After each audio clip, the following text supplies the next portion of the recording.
Mommy, can we go there po? Paalam sa kanya ng kambal, na tila naiinip dahil kanina pa siya may kinakausap. Sure, basta don't go too far ha? Sabi naman niya sa mga ito. Yes, Mommy. Pinagmasdan ni Thea ang kanyang mga anak nang maglakad palayo. May bodyguard na kasamang mga anak niya, kaya hindi naman siya masyadong nag-aalala sa mga ito, kaya binalik niya ng atensyon sa kausap niya. Oops, patawad. Kaagad na sabi ni Marco nang may mabangga itong isang lalaki. Ayos lang. Sagot naman ng nabangga kaya para silang dalawa ni Marky na tumingala para makita ang lalaki at pareho rin ng laki ang mga mata ng kambal nang makita nilang mukha ng lalaki. She look our daddy. Bulalas ni Marco nang mga matay nagniningning. Kung bago ka pa lang sa channel neto, ibang kwento ni Ate Jane, istorya mo, ikwento ko. Huwag kalimutang pindutin ang notification bell at subscribe button. Balita namin may 1-month vacation ka raw Hanip. Sana magkasama tayo. Iiwan mo na naman ako dito. Madraba na sabi ni Sergeant Major Romualdez kay Lucifer Morningstar Valverde, kaibigan at teammate niya. Sa ipinakita ba naman nakatabangan ni Lucifer nung isang araw, tiyak nang may vacation reward siya. Buti nga bakasyon lang ang binigay sa kanya. Akala ko talaga ay tuluyan na yung mamamahinga sa ginawa niya. Natatawa na si Gunda naman ni Galenos. Isa pa nilang kaibigan na tulad ni Lucifer ay isang scout ranger. Sa kabila ng madilim na uling na tumatakip sa mukha nito, hindi may tatago ang gwapong hitsura nito. Para silang tatlo, puno ng dungis. Kasamang putik at pawis na dumikit sa kanilang mga uniforme. Ewan ko ba riyan? At parang wala siyang takot na mamatay. Akala mo wala siyang uuwian na pamilya sa Manila. Napailing na sabi sa kanya ni Romualdez. Sniper Lucifer Morningstar ba naman? Talagang walang uurungan yan. Kantsaw naman ng iba pa nilang mga kasamahan. May sariling kaharian sa ilalim ng lupa ba naman eh? Tumawang isa pa. Talagang wala siyang kinakatakutan. Kamatay na atang takot dyan kay Lucifer. Inilingan nilang ni Lucifer ang mga kasamahan niya habang patuloy ang mga ito sa pagbibiro tungkol sa pangalan niya. Sanay na siya sa ganong mga usapan na madalas ay mga kwentong tungkol sa pangalan niyang hango sa mga demonyo. Pero sa kabila ng mga biro at tawanan, alam ni Lucifer na ibang tingin sa kanya ng mga kasama niya. Madalas man silang magbiruan, hindi may kakaila, na mataas ang respeto nila kay Lucifer. Bukod kasi sa pagiging seryoso niya sa trabaho, kilala siya sa pagiging tapat at walang kinikilingan. Siya yung tipo ng sundalo na handang ialay ang sarili alang-alang sa misyon, kahit pang kapalit nito ay ang sariling buhay.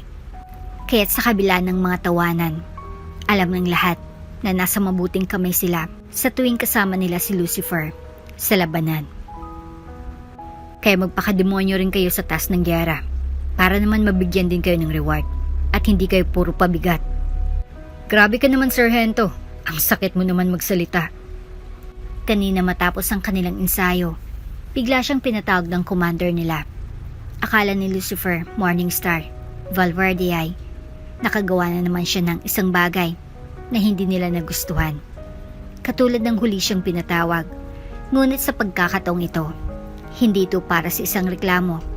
Sa halip, pinuri siya ng commander dahil sa kanyang katapangan at husay, lalo na't siyang nakapatay sa leader ng teroristang grupo na sinalaki nila kamakailan. Bilang gantimpala, binigyan siya ng isang buwang bakasyon para makasamang kanyang pamilya. Masaya ang kanyang mga kaibigan para sa kanya, lalo na't matagal na mula noong huli niyang nakasamang pamilya niya. Pero si Lucifer, hindi sigurado kung ano nga ba talaga ang nararamdaman niya. Bagaman excited siyang makita at makasama muli ang kanyang mga kakambal na sina Diablos, Sunstar at Sindone Star. Hindi niya lubos na maramdaman ang parehong sigla pagdating sa kanilang mga magulang, lalo na sa kanilang ina. Ang ina nilang triplets ay laging turing sa kanila bilang isang malaking pagkakamali, dahilan kung bakit ang kanilang mga pangalan ay hango sa mga demonyo, Lucifer, Diablos at Sin. Kaya't kahit may isang buwang bakasyon, May bahid ng alinlangan si Lucifer. Excited man siyang makasamang mga kapatid. Hindi maalis ang kanyang kaba at lungkot dahil alam niyang ang pagtanggap ng kanilang inay hindi magbabago. Kamusta na palang tama mo, Lucifer? Dumudugo pa ba? Maya-maya pa ay tanong sa kanya ni Galenos. Tiningnan ni Lucifer ang kanyang balikat na kanina pa kumikirot. Bumuka na naman ata ng dahil sa pag-push up niya ng ilang beses kanina. Yeah, dumudugo pa. Pero parang manhid na kaya hindi na masakit. Sabi naman namin sa'yo, huwag ka muna mag-training dahil mas lalo lang yan na lalala. Naiiling na sabi ni Romualdez. Panigurado buka na naman ang tahi niyan kaya dumugo ulit. Tigas kasi ng ulo ng isang yan. Sabi naman ni Galenos. Hindi na bali, magbabakasyon ka naman sa inyo. Di ba magaling naman na surgeon ng mga kapatid mo? Ang makakambalang niyang may kayang tiisin ang magaspang niyang ugali. Baka makinig niyan ukol dyan sa tama niya. Balak pa ate ipaputol na lang braso niya dahil pabaya. Wala to, gagaling din naman agad ito. Sabi ni Lucifer at nagsimula ng ayusin ang mga baril na ginamit niya kanina. Habang pinupunasan nila ang kanilang mga baril, masigla silang nag-uusap tungkol sa iba't ibang bagay, mga balak sa buhay, pamilya, at minsan ay mga simpleng kalokohan. Para bang wala lang sa kanila na halos mamatay na sila nung isang araw sa gitna ng kanilang pagsalakay sa teroristang grupo. Ganon ang buhay sundalo para kina Lucifer at kanyang mga kaibigan. Laging nakalutang sa pagitan ng buhay at kamatayan. Pero sanay na silang magpatuloy na parang walang nangyari. Sa kanilang tatlong magkakaibigan, si Lucifer ang pinaka nalagay sa peligro nung isang araw. Siyang nanguna sa pagsalakay at personal na pumatay sa leader ng terorista, bagay na nagdala ng tagumpay sa kanilang operasyon. Kahit muntik na siyang mamatay, daplis sa balikat ang natamo niyang sugat, isang patunay ng kanyang tapang at galing sa labanan. Next time, huwag mo nang hayaang madaplisan ka ng bala para hindi ka mahirapan ng ganito. Sabi ng babaeng military doctor, naiiling habang ginagamot ang sugat ni Lucifer sa balikat. Napansin kasi ng mga kaibigan ni Lucifer na malala ng pagdurugo ng sugat niya kanina, kaya't agad silang tumawag ng doktor upang masigurong maayos ito. Kahit parang baliwala lamang kay Lucifer, ang daplis para sa mga kaibigan niya ay para bang ikamamatay niya yon. Masyadong malit ang bala, malhabong makita ko sa gabi. Sagot ni Lucifer, diretso ang tingin sa mga mata ng doktor habang nagpapatuloy ito sa pag-aasikaso ng kanyang sugat. Ramdam niyang konting kirot pero hindi niya ito pinahalata. Sanay na siya sa ganitong mga sitwasyon. Gumisi naman ito sa kanya. Yeah, I thought you're the great Lucifer. Walang sino man ang may kakayahan. Dadaplisan ka ng bala? Yep, but I'm not immortal. Alam mo pala na hindi ka immortal. Dapat ay iniingatan mo itong sugat mo. Dahil alam mo naman, konting galaw mo lang ay maari nang bumuka ulit ang tahi. Isang araw matapos sabihin na may isang buwan siyang bakasyon, lumuwas na ulit siya ng Manila para makasama niyang muli ang kanyang pamilya. Nasa chopper pa lang si Lucifer ay nakatanggap na siya ng text mula sa kapatid niyang si Diablos. Mabuti naman at sa wakas ay naisipan mo na rin umuwi. Lucifer, Morning Star. Akala ko pa naman habang buhay mo nang balak tumira roon sa bundok. Salubong sa kanya ng kapatid niyang si Diablos, nakasuot ito ng salamin at base sa itsura nito ay kagagaling lang nito sa trabaho o kaya ay sa flight. Isa kasing business tycoon nitong si Diablos, si Sin naman ay isang doktor. Talagang ibang-ibang profession nilang tatlo. Wala reward. Sagot ni Lucifer, saka yumakap sa kapatid. Triplet sila pero si Diablos ang pinakaunang lumabas kaya para bang ito na rin ang kuya nila. Saan si Sin? Nasa duty pa yon, mamaya pa atang uwi nun. Tinawagan ko na nga kanina, ang sabi ko ngayong araw ang balik mo. At may sugat ka rin sa balikat mo. Sabi niya try niya raw na makauwi agad. Wala talagang pakialam sa akin ang gago na yun. Naiinis niyang sabi. Yeah, wala talaga.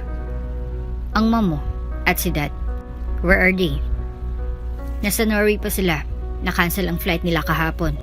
Bukas pa sila makakabalik. Si Daday sobrang excited na makita ka. Pasalampak na umupo si Lucifer sa sofa at ilang sandali lamang ay narinig na nila ang boses ni Sin na tinanong sa mga katulong kung saan na siya. I heard you're injured, Lucifer. Puno ng pag-alala na sabi ni Sin nang makita siya nito. Kaagad din itong lumapit sa harapan niya para i-check kung saan siya injured.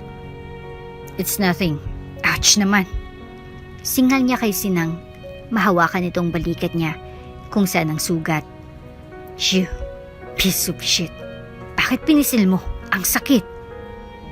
Nakangiwi si Diablos habang nakatingin sa kanilang dalawa. Mabuti na lang talaga isang magaling na doktor si Sin, kaya di niya na kailangang pumunta sa ospital dahil dumudugo na naman ang sugat niya dahil lang din sa kagagawa ng magaling niyang kakambal. Huwag kang malikot, Lucifer. Gusto mo ba na ma-infection itong braso mo? At ako na mismo ang magtatanggal ng buong braso mo? Singhal nito sa kanya. Pinaba ni Lucifer ang sinabi niya na walang pakialam sa kanya si Sin. Dahil sa kanilang tatlo ay, ito naman talagang pinaka-OA lalo na pagdating sa kanilang makalusugan. No wonder why, naging isang doktor ito. And later on, nag-apply ng surgical residency program. Ganun pa man ay, mahalaga sa mga kapatid niya na masaya sila dahil sa pagbabalik niya. Maliban lang doon ay isang buwan din silang magkakasama. Nung malaman nila that, nalagay ka sa panganib. Di na pinatapos ni Lucifer ang sasabihin ni Sin dahil inunahan niya na ito. Was your mom happy? She's your mother too, Lucifer. And no, hindi siya masaya nang malaman niya na nasa panganib ang buhay mo.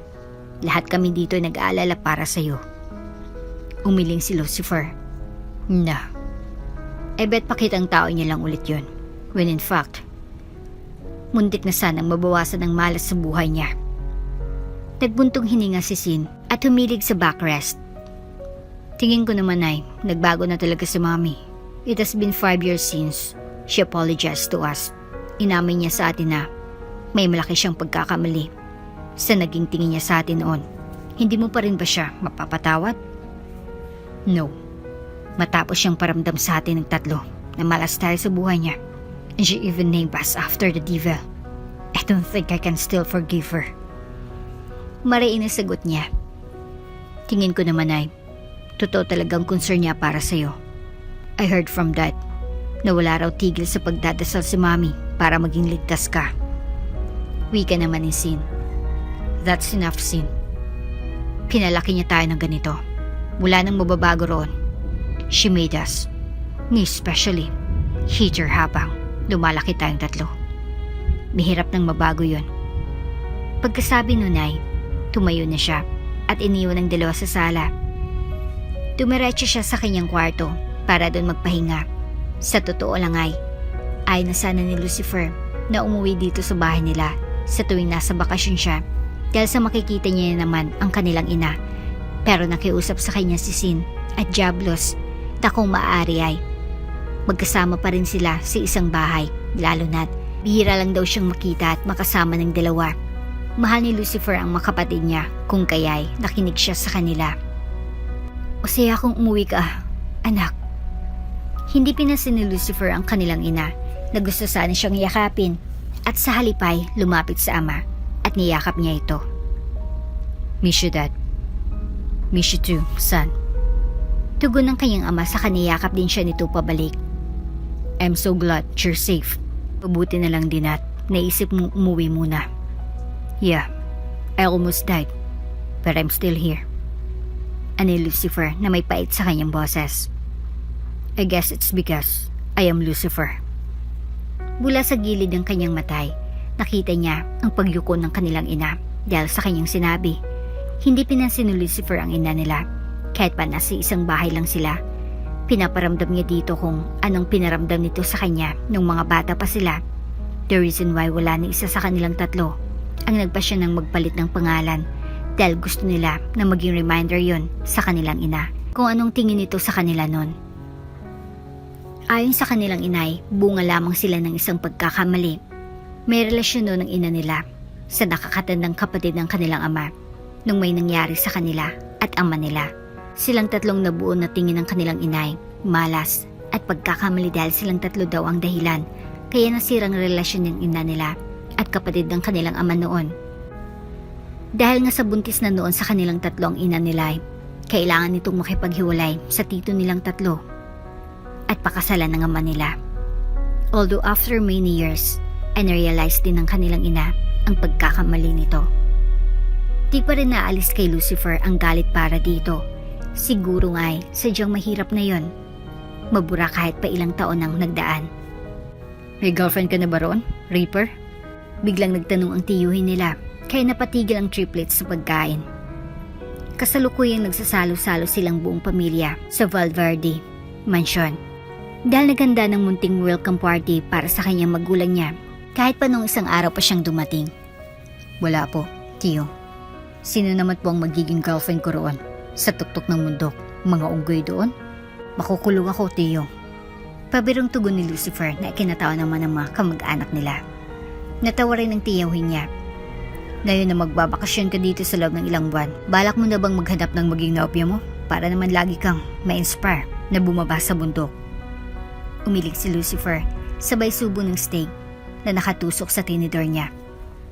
Wala pa si isip kong maganyan, tiyong. Saka na lang siguro pag tuluyan ng naging payapa ang mundo. Sabay-sabay na lang siguro kami maging matandang binata ng mga kakambal ko. Ang tiyong Stone niya, ang ex-boyfriend ng kanilang ina, pero maayos ang pakikitungo ni Lucifer dito dahil naging mabait ito sa kanila nang mga bata pa sila. Huwag mo nga piliin maghanap ng nobya ang mapamangkin mo, Stone. After Lucifer got cheated by his ex-girlfriend, tingin mo makakaya pa niyang magdiwala ulit? Taway naman ang auntie nilang si Marian. Why not? Hindi naman porket niloko sila ng ex-girlfriend nila noon. Ganun ulit ang mangyayari sa kanila ngayon. Yumuko na lamang si Lucifer at naghiwa ng steak niya. Nang maramdaman niyang tingin sa kanya ng mga kapatid niya, nag-angat siya ng tingin sa kanila. Nag-make face si Diablos na para bang sinasabi na di na nito gusto ang mga naririnig. Si Sin naman ay lihim na napairap. Kung akala ng ibang tao ay silang pinakaswerteng triplets dahil galing sila sa mayaman na pamilya. Supportive ang kanilang mga magulang, matatalino at may mga itsura. Mali silang lahat dahil bukod sa malas sila sa kanilang inay, sila rin sigurang pinakaminalas pagdating sa love life nila. Paano ay? Para ba naman silang tatlo na niloko ng mga ex nila noon? Kung kaya tatlo rin silang traumatized sa pag-ibig na yan. Unang linggo niya sa kanyang 1-month vacation ay kasama niya lang ang buong pamilya niya na sobrang na-miss siya. Pero kahit lagi silang magkakasama ay hindi niya pa rin pinapansin at kinakausap ang ina. Sa sumunod na linggo ay hinayaan niya siya ng mga ito na magliwaliw at bisitahin ng mga paborito niyang club. Dahil walang ganun sa bundok, lahat ng malas niyang puntahan kasama ang mga kapatid o kaya ay kaklase niya nung nasa college pa lang siya ay binisita niya. Hi, 1 shot of martini please. Sabi ni Lucifer sa babaeng bartender na agad naman na tumango at hinanda ang order niya. Habang naghihintay siya na mahanda ang order niya, tumingin si Lucifer sa paligid. Wala pa rin pinagbago, mahigit 1 taon mula nung huling punta niya dito. Pero ganun pa rin ang itsura, walang pinagbago. Here's your drink, sir. Nakangiti na sabi sa kanya ng bartender. Sabay lapag sa harap niya ng martini glass. Thanks. Tipid naman siyang tumugon. Hindi pa rin tuluyang gumagaling ang braso ni Lucifer. Marahil dahil sa labis niyang pagbubuhat sa gym sa kanilang bahay. Dahil dito, nanatiling masakit at limitadong paggalaw ng kanyang braso. Sa kabila ng paulit-ulit ng mapaalaala ng kanyang pamilya na magpahinga muna, pinili niyang hindi makinig. Kilala siyang matigas ang ulo, lalo na pagdating sa mga ganitong bagay. Makalipas ang ilang sandali, napansin niyang may naupong babae sa tabi niya. Agad niyang naamoy ang matamis at mapang-akit na pabango nito na agad nakakuha ng kanyang atensyon. Sa paglingon niya, nakita niyang babaeng tila inukit ang isang biyasang artist, makinis at perpekto ang bawat anggulo ng mukha nito. Nakasuot ang babae ng pulang dress at ang maikli nitong alon-alon na buhok ay abot sa balikat lamang. Dahil backless ang suot ng dalaga, lantad na lantad ang makinis at maputing likod. Ang matipis na mga strap at halos hindi tinatakpan ang balat dahilan upang Mapalunok si Lucifer. Ang bawat detalye ng babae ay nag-anyaya ng kakaibang atraksyon na hirap niyang labanan. Sumimsim si Lucifer sa baso niya. Lasap ang bawat patak ng alak habang ang mata niya ay hindi pa rin naalis sa babae. Nakababad ang tingin niya, tila sinusuri ang bawat detalye ng kanyang itsura. Ngunit kalaunan ay iniwas niya rin ang tingin at tinuon na lamang ang alak na nasa harap niya. Ibinaba niyang baso sa mesa at pinagbastan ang mga bula sa ibabaw ng likido. Sinusubukan pakalmahin ang sarili. Maya-maya lang, napansin niyang ang babae naman nakatabi niya. Ngayon ay nakatitig sa kanya. Sinundan ng mga mata nito ang bawat galaw niya mula sa pag-abot niya sa baso hanggang sa paglapit nito sa kanyang labi. Kahit ang paggalaw ng kanyang Adam's apple habang nilulunok ang alak ay hindi nakaligtas sa matamang pagmamasid ng dalaga na naghatid ng kakaibang tensyon sa pagitan nilang dalawa. The woman silently observed him, thinking, devilishly handsome, as her gaze lingered on his chiseled jawline and the dangerous charm in his smile. Hindi na nakatiis ang dalaga at kinabit na siya nito. Hey, are you alone?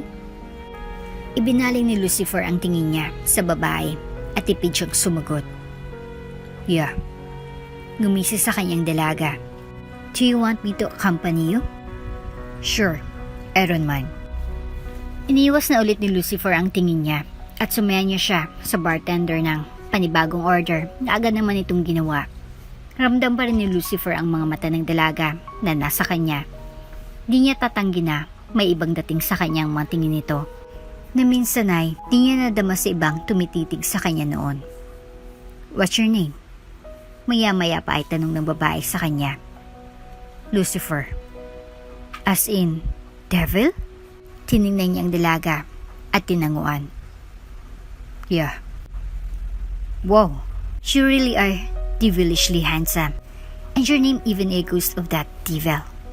Lucifer, she said, her eyes tracing the sharp lines of his face and the weak grin that played on his lips. What's your full name? Tumaas naman ang isang kilay ni Lucifer. Bakit gusto mong malaman? I'm curious. Pangalan mo palang kasi ay sobrang interesting na. Gusto ko rin na malaman kung anong full name mo, and I'd love to know your full name and perhaps find out why you're named after the ruler of the underworld.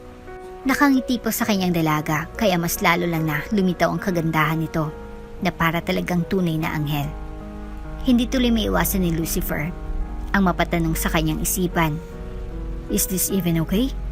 A weak man like him, named after the devil, talking to a woman who looks like an angel and is as pure as can be?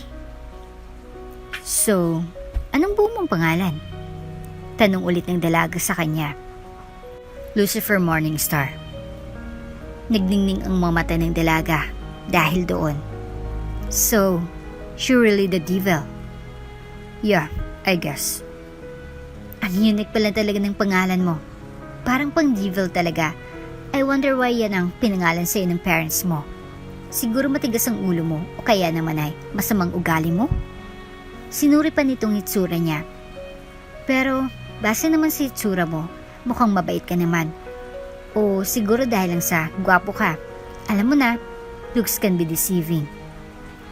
Mula siguro nang ipinanganak si Lucifer at binigyan siya ng pangalang Katunog ng Diablo, nagkaroon agad ng negatibong pagtingin ng mga tao sa kanya dahil sa kanyang pangalan. Gandun din sa dalawang kapatid niya, kaya't hindi na sila nagtataka kung may tumatawag sa kanila ng devil o kaya nag-assume tungkol sa kanilang mga ugali. Pero I like your name. Kakaiba siya sa lahat ng pangalan na narinig ko. Ngumiti sa kanyang dalaga, maging ang mga mata nito ay nakangiti na rin. Ako nga pala si Althea Rain Mackenzie, pero Thea na lang ang tawag mo sa akin. Sabay lahat nito ng kamay sa kanyang harapan na tinanggap niya naman. Rain? Why Rain? Siya naman ang nagtanong dito ngayon. Sabi kasi ng mami ko she gave birth to me under the pouring rain. Nag-cheat kasi ang dad ko noon kay mommy when she was still pregnant with me. Kabuanan niya na sa akin nung nahuli niya si dad and his mistress, kaya sinugod niya sila Bat As they said, laging matapang ang kabit. Kaya walang nagawa si Mami. Sabi ni Ma'am sa akin noon, naglakad na lang siya sa tabing daan. While the rain is pouring. Tapos bigla na lang siyang nakaramdam ng sakit. She is going to give birth to me. That's the reason why I was named after the rain. Magandang pangalan ng dalaga, that's for sure. Pero tulad ng pangalan niya ay may lungkot na dahilan din pala kung bakit ganun ang pangalan nito. Nakakalungkot naman pala ang reason ng pangalan mo. Wika ni Lucifer sabay kuha sa baso niya at uminom. Yup, pero it also shows how strong my mom is. Tumango naman si Lucifer. Ikaw, may reason ba behind your name? Ilang segundo siya natahimik bago nakahanap ng sagot sa kanyang isip. No, I think wala naman. Maybe our mother likes the diva. Kaya pinangalanan niya kami ng mga pangalan na similar sa demonyo. Our? May mga kapatid ka ba na may word name like you? Yeah, I have two. Really? Anong pangalan nila? Joblos, Sunstar, and Sindone Star. Tugon niya. Oh wow, parang sa devil nga rin ang mga pangalan nila just like you. It's unique but weird. Younger brother mo ba sila? Triplets kami. Ang galing naman. Gwapo rin siguro sila just like you. Yeah, I guess. Tipid na sabi ni Lucifer. Do you have a girlfriend? Patuloy pa rin sa pagtanong sa kanya ang dalaga. Kahit pang ilan sa mga tanong na nasa club ay pumunta na sa dance floor para magsayaw dahil nagsimula ng pagdugtog ng mga musika. Wala. You, may boyfriend ka? Wala rin. Parang mas nakakatakot pa kasi ang mga boyfriend na yan kaysa tunay na mga demonyo. Wika naman ng dalaga. You mean me? Are you a demon? Hindi. Just named after the devil. That means you're not a demon. Ngumiti ito sa kanya. Abot mga mata na naman ang ngiti nito. Bakit naman natatakot ka mag-boyfriend? Any reason? Kasi baka tulad lang din sila ng aking ama. My father is the real definition of an asshole. He's a womanizer and a cheater. I despise boyfriends or any sort of romantic involvement. She just don't like cheaters. But she don't actually hate the idea of having a boyfriend. Mahinang tumawa ang dalaga. Yeah, who would want to be cheated on, right? Right. What about you? Bakit single ka? My ex cheated on me with someone else while I was at work. After that, mahirap na ulit magtiwala at sumubok umibig. Sagot ni Lucifer. What? Lucifer? The devil got cheated on? She exclaimed, incredulous, her eyes wide with disbelief. Mahinang tumawa rin si Lucifer. Yes, and apparently, may masasama pa pala sa akin. I got cheated. Napailing ang dalaga sa sinabing yun. Grabe, siguro ang totoong Lucifer na lang ang takot sa ibang mga tao na tulad ng ex mo. Yeah. So, after nung huling ex mo, di ka na ulit pumasok sa relasyon? Hindi na. Busy na rin sa trabaho. Saka, baka maloko ulit. See, that is why I am an SBA. Kahit 24 na ako, I don't want to get hurt. And I don't want to get cheated. Tumango si Lucifer. Understandable. Masakit talaga maloko. Marami silang pinag-usapan ng dalaga na di niya halos malaman kung paano niya nakaklose agad. Pareho silang di umalis sa counter at ang isa't isa na lang ang kinakausap nila. Madaldal din kasi ang dalaga kaya hindi ito nakaka-board kausap. Napanood mo na ba ang movie na Lucifer? Maya-maya pa ay tanong ulit sa kanya ng dalaga. Hindi pa. Why? Kapangalan mong bida doon. His name is also Lucifer, Morningstar. Although he's a real Lucifer, sobrang gwapo din niya, pero mas gwapo ka. Tuwang-tuwa si Thea sa pangalan niya. Dahil kakaiba raw yun sa lahat ng mga pangalan na narinig nito noon, kung kaya wala itong bukang bibig, kundi ayon. Siguro malaking kasalanan ang ma-fall sa kagaya mo, ano? Wika ng dalaga. Ha? Bakit naman? Nagtataka na tanong ni Lucifer. Inilapag nito sa counter ang baso na hawak. I think about it. If you had to make love with someone, wouldn't it feel even more sinful to moan your name? Like it makes the whole act more forbidden. Imagine tayong dalawa, indulging in something already sinful, and then I had to moan the devil's name on the top of it. It's like committing a sin twice over. Natigil ito ng bahagya na para bang may kung ano itong naisip. Bagya rin na namilog ang mga mata nito. It almost feels illegal to fall in love with someone whose name is Lucifer. Tumaas naman ang kilay ni Lucifer. Not really. But you're the devil, the fallen angel, the role of the underworld. A slow, weak smile spread across Lucifer's lips as he leaned in closer. I have my own kingdom, he said softly, his voice laced with a dangerous promise.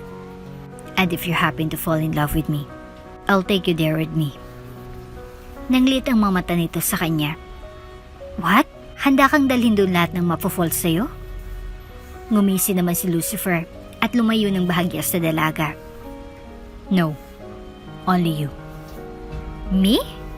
Talagang itinuro pa nito ang sarili. Yup. Bakit ako lang? Because you like an angel, he said, his gaze lingering on her ethereal beauty. If I were truly the king of the underworld, I'd want to bring an angel like you to my kingdom.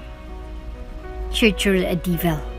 Hindi mo mula ako bibigyan ng chance na umakyat sa langit before you claim me for yourself? Mas lalo naman na nakahinti si Lucifer. Natutuwa siya sa pagiging inosente ng dalaga. Why would I let you go to heaven when I can make you experience what heaven feels like in my bed? He replied, his tone dripping with flirtation.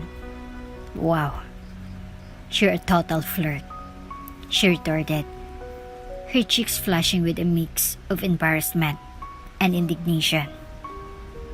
Para silang walang ideya kung ilang bote ng alak ang kanilang naubos noong gabing iyon, at kahit ba nanggaling na mismo sa dalaga ang mga katagang.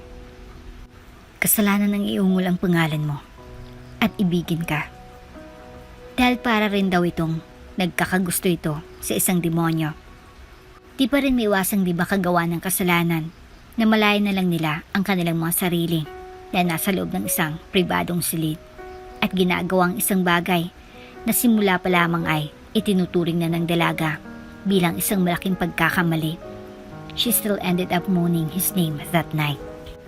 Nang magising si Thea kinabukasan, doon lamang niya napagtanto ang nagawa niya. Nakita niyang lalaki na ang pangalan ay kahalid tulad ng kay Satanas, nakahiga sa kanyang tabi, mahimbing na natutulog. Sa puntong iyon, bumalik sa kanyang mga alaala ng nagdaang gabi, ang bawat halik, bawat haplos, at ang hindi niya mapipigilang pagsuko sa tukso. Mabilis ngang lumipas ang mga araw mula nang nangyari ang gabing yon, at kahit isang buwan ang nakalipas, hindi pa rin nawawala sa isip ni Thea ang nangyari at ang lalaking nagngangalang Lucifer Morningstar. Kahit laging laman ng isip niyang binata, hindi na ulit siya bumalik sa club at wala na rin siyang balak pang makita ulit ito. Tama na sigurong lahat bilang isang one-night stand at hindi na kailangang maulit. Ngunit kahit gaano niya gustong mawala sa kanyang isipan si Lucifer, hindi niya magawa. Hindi lamang alaala ng gabing iyon ang naiwan sa kanya, kundi pati ang isang bata ngayon ay nasa kanyang sinapupunan. Napagtanto ni Thea na ang naging bunga ng kanilang sandaling pagsasama ay hindi basta-basta maaring kalimutan o talikuran. 2 buwan na ang lumipas mula nang mangyari ang lahat at nalaman ni Thea na siya ay nagdadalang tao. Pinagbubuntis niyang anak ni Lucifer Morningstar. Isang katotohanan na bumalot sa kanyang isipan at nagdulot ng malaking kalituhan. Hindi niya alam kung anong gagawin, lalo pat hindi niya na rin matagpuan ang ama ng kanyang dinadala. Nagpunta siya sa club, umaasa na makakuha ng impormasyon tungkol kay Lucifer. Ngunit hindi madaling mahanap ulit ang lalaking yon. Hindi namin pwedeng i-disclose ang information ng lalaking hinahanap mo, miss. Paglabag sa patakaran ng club, kung gagawin ko yon. May hinahon na paliwanag ng isang staff ng club. Pero, kailangan ko talaga siyang makausap. Wala akong contacts niya. At ang tanging alam ko lang sa kanya ay ang pangalan niya. Halos pakiusap ni Thea. I'm sorry, ma'am. Hindi ko po talaga pwede gawin ang pakiusap niyo. Kung talagang gusto niyong makita at makausap ulit ang lalaking sinasabi niyo, abangan niyo na lang po ulit siya dito. Baka regular customer namin siya at pumunta ulit dito. Bagsak ang balikat na umalis siya doon dahil hindi siya nagtagumpay na malaman ng mga impormasyon na gusto niyang makuha sa ama ng anak niya. I'm sorry, baby. I promise. Hanapin pa natin ang ama mo para malaman niyang tungkol sa'yo. Kausap na Thea ang anak niya sa kanyang sinapupunan habang nasa loob siya ng sasakyan. For now, Mommy will try to figure out what I should do. Kailangan na malaman ng lalaking yon na magkakaroon sila ng anak. Pero paano? Masyadong private ang lalaking yon. Sinubukan na rin ni Thea na i-search ang pangalan ng lalaki online. Baka sakaling mahanap niya ang social media accounts nito. Pero sadyang wala siyang mahanap.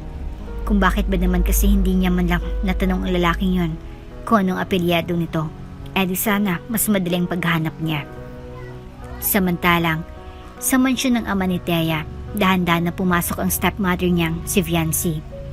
Sa loob ng kwarto niya habang wala pa si Thea sa mansyon, gusto ni Viancy na malaman kung anong tinatago ng stepdaughter niya na maaari niyang magamit para sirain ito sa sarili nitong ama. I've been in this mansion for 5 years pero hindi mo lang binigay sa akin ng magaling kong asawa ang pinakamalaking silid. Sa anak niya pa rin talaga. Nainis sa sabi ni Viancy dahil sa pagpasok niya sa loob ng kwarto ng stepdaughter niya ay malaki ang kwarto compare sa iba pang kwarto sa mansyon. Kahit ang kwarto ng mga anak ko ay maliit compare sa kwarto ng Thea na yon. Naglakad si Viancy palapit sa vanity table kung nasan ang mamamahaling makeup ni Thea. That bitch is really a spellbrat. Ang lahat ng gusto niya ay nakukuha niya just because her father's rich. Pero ako ng mga anak ko ay kailangan mo na magpaalam kay Alfred. She didn't even try to ask for her father's permission. She can easily get whatever she wants. Dinampot ni Viancy ang isang Chanel makeup mula sa vanity table at pinagbasta nito ng mabuti. Baka sa kanyang mga mata, ang inggit na hindi niya may tago. Sisiguraduhin kong hindi ka na magtatagal dito sa mansyon. Hindi ka na namin magiging kahati sa yaman at atensyon ng iyong ama. Aalis ka ng luhaan, Thea. Iyan ang tinitiyak ko. Tulad ng iyong ina, mawawala ka rin sa landas ko. Bulong niya, puno ng puot. Nagpatuloy si Viancy sa paghalugog sa loob ng kwarto ni Thea kahit alam niyang wala siyang karapatang pumasok dito. Ngunit dahil sa matinding inggit na nararamdaman niya sa anak ng kanyang asawa, gagawin niya ang lahat para masira si Thea sa harap ng sarili nitong ama para tuluyan na itong mawala sa buhay nila. Nang binuksan ni Viancy ang kabinet ni Thea na nasa tabi ng kama, nagtaka siya sa kanyang nakita. Puno yun ng laman ng pera. Hinalungkat niya pa ang mga laman nito. Umaasang may mahuli siyang ebidensya na magagamit laban sa dalaga. Nang biglang nanlaki ang kanyang mga mata, agad niyang dinampot ang isang puting bagay, isang pregnancy test kit na may dalang guhit. Buntis si Thea. Buntis ka, Thea? Bulong ni Viancy sa sarili, puno ng tuwa sa nakita. Ang mabait na anak ng kanyang asawa ay nagdadalang tao na. Wala nang innocence nito na ipinagmamalaki ng ina at ama nito noon. Sa pagkakataong iyon, alam ni Viancy na hawak niyang alas laban kay Thea. Kung dati puro inggit lang ang nararamdaman niya para sa anak ng kanyang asawa, dahil sa nakukuha nito ang lahat ng gusto, ngayon ay tiyak ang plano niyang sirain ang buhay ng anak ng kanyang asawa. Ito nang simula ng iyong pagbagsak, Thea. Tulad ng iyong ina, ay aalis ka na rin ng luhaan. Mawawalan ka na ng halaga sa buhay ng iyong ama. Masaya na sabi ni Viancy habang marahang inilapag ang pregnancy test sa kama. Pag nalaban ng iyong ama na nagdadalang tao ka, sigurado akong hindi siya matutuwa. Sisirain kong tiwala niya sa'yo. And I'll make sure na ikaw mismong magbibigay ng dahilan para tuluyan niya ng itakwil. Nung lumabas si Viancy sa kwarto ng stepdaughter niya, dala niya ang pregnancy test na nahanap niya sa kwarto ni Thea para ipakita yung sa kanyang asawa. at tuluyang itong sirain. Samantalang wala namang tigil si Thea sa paghahanap sa ama ng kanyang dinadala, nagpasya siyang sundin ng payo ng staff sa club. Gabi na nang bumalik siya sa club, umaasang baka sakaling dumating doon si Lucifer, ang lalaking nakabuntis sa kanya. Wala siyang ibang paraan para mahanap ito, kaya't ito na lamang ang tanging pag-asa niya. Nakaupo lamang si Thea sa isang sulok ng club. Matahimik na naghintay habang pinagmamasdan ang mataong pumapasok at lumalabas. Wala pa rin siyang ideya kung paano harapin ang sitwasyon, lalong hindi niya alam kung paano magiging ina sa kanyang anak ng mag-isa. Hindi man sila magkarelasyon ni Lucifer, hindi maalis kay Thea ang pagnanais na makasama ito sa pag-aalaga at pagpapalaki ng kanilang anak. Gusto niyang magkaroon ng katuwang, isang ama para sa kanilang magiging supling. Ngunit habang lumilipas ang mga oras, patuloy ang pagdududa at pangamba sa kanyang isip. Paano kung hindi na siya muling makita ni Lucifer? Anong gagawin niya? Thea, we need to talk. Nagulat si Thea nang marinig ang malakas na sigaw ng kanyang ama pagpasok niya sa mansyon. Kita sa mukha nito ang labis na galit, para bang may malaking kasalanan siyang nagawa. Halos nanginginig nito sa tindi ng emosyon. Naroon din ang kanyang madrasta, si Viancy, na may mapanuksungiti sa mga labi. Sa likod nito ay ang dalawang anak, kapwa nakatingin kay Thea na tila ba may inaasahang eksenang magaganap. Lumikha ito ng mas matinding kaba sa dibdib ni Thea. Alam niyang may mali, ngunit wala pa siyang ideya kung anong tunay na dahilan ng galit ng kanyang ama. Where is it, Dad? Anong gusto niyong pag-usapan natin? And why are you so mad? Nagtataka naman na tanong ni Thea sa ama. Sumuliap din siya sa madrasta at mga stepsisters niyang naroon din. Tutubang buntis ka? Po? Nakita ng tita Viancy mo ang isang pregnancy test sa kwarto mo. Nakatago raw yung sa cabinet na parabang sinadya mo ilihim sa amin ng totoo. Hindi makapaniwalang bumaling ang tingin ni Thea sa madrasta. Makikita sa kanyang mga mata ang galit dahil sa pakikialam nito sa mga gamit niya. Pumasok ka sa kwarto ko without my permission? Yes, I did. Matapang na sagot nito. Sinong walang hiyang nagbigay sa iyo ng karapatan na pumasok sa kwarto ko at makialam sa mga gamit ko roon? Ni what gives you permission, mistress?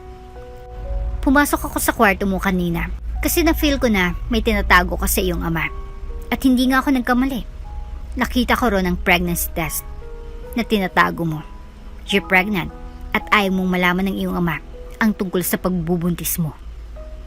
Mas lalong uminit ang ulo niya dahil sa sinabi nito. Sa sobrang gigil niya, feeling niya ay kumulo na rin ang dugo niya. Wala kang karapatan na pumasok sa kwarto ko at makaalam sa mga gamit ko. Kahit paramdam mo may tinatago ako, wala ka pa rin karapatan. Kabit ka lang. Kahit kailan ay walang karapatan ng isang kabit na kagaya mo. Alamin mo kung saan ka lulugar. Shut up. Galit na sigaw ng kanyang ama. Huwag mong pagsalitaan ng tita Viancy mo ng kung ano-ano dahil concern lamang siya sa akin. Kung hindi dahil sa kanya, di ko malalaman na buntis ka dahil tiyak ko na tamang sinabi niya na balak mong ilihim sa akin ng totoo. Hindi si Thea makapaniwala na tumitig sa ama niya. Seriously, Dad? Ako ang anak mo dito.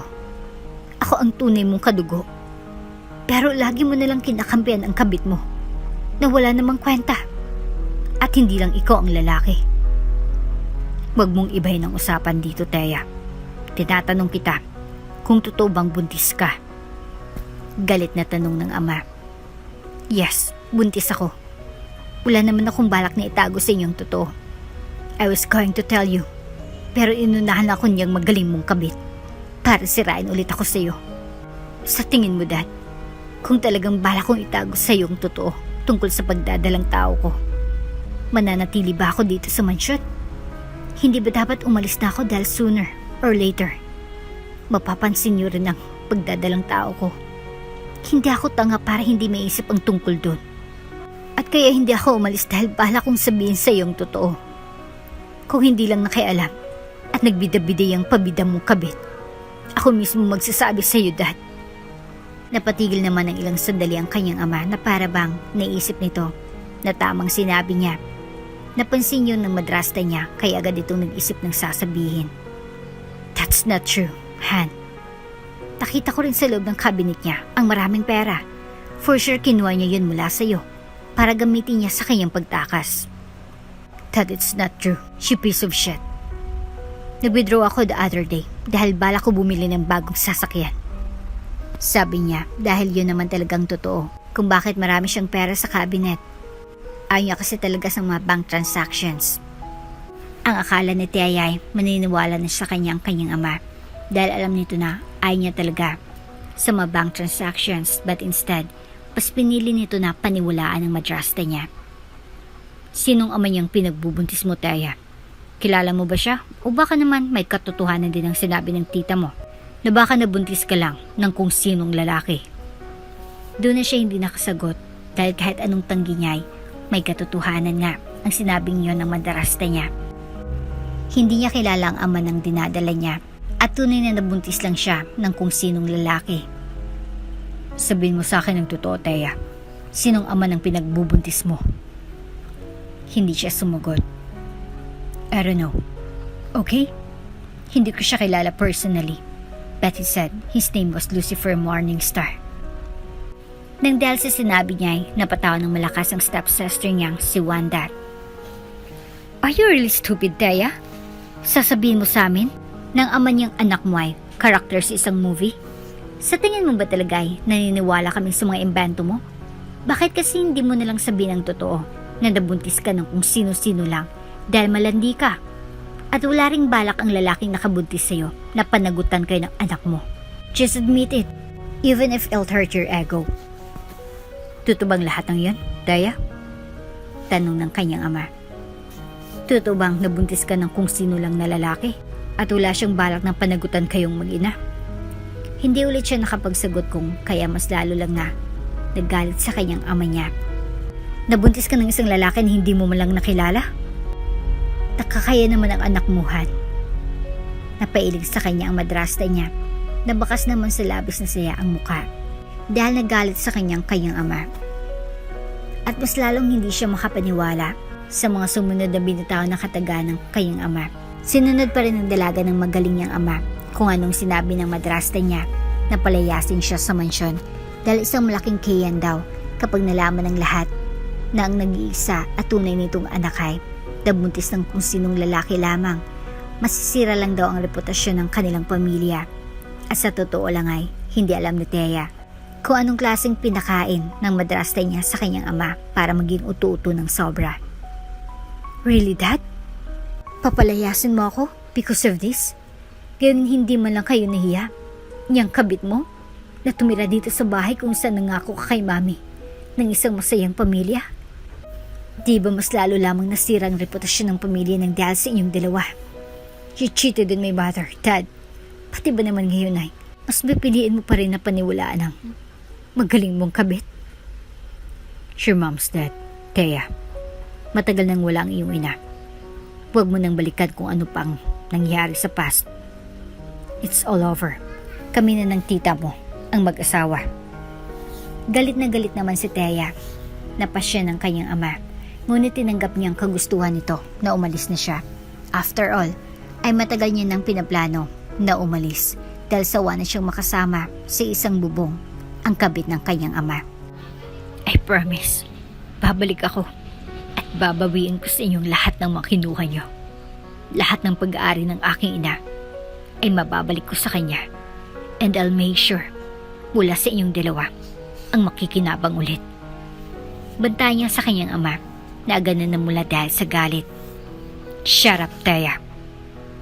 Lumandi ka na nga at nagpabuntis sa kung sinong lalaki lang. Tapos kung ano-anong mga masasakit na salita ang sasabihin mo sa akin na sarili mong ama. Tama lang pala na sinabi sa akin ng tita mo na palayasin ka because you no longer respect me. Totoong binataong pangako ni Tia. Sisiguraduhin niya na babalik siya upang bawiin ang nararapat sa kanya at sa kanyang ina. Ipinangako niya sa sarili na sa araw na iyon, luluhod ang kanyang madrasta sa harapan niya. magmapakaawa at hingi ng tawad sa lahat ng kasalanan nito. Ngunit para sa ngayon, kailangan muna niyang ayusin ang kanyang sarili at buhay higit sa lahat para sa kanyang magiging anak. Ilang taon ang lumipas mula nang umalis siya, ngunit hindi pa rin nawawala sa isipan ni Thea ang pangakong iyon. At tulad ng sinabi niya, inayos ang kanyang buhay para sa kanyang mga anak at para na rin sa sarili niya. Pinalakas pa niya lalo ang kanyang sarili, hindi lang para bumalik ng mas matatag kaysa dati, kundi para na rin maging isang mabuting ina sa kanyang kambal.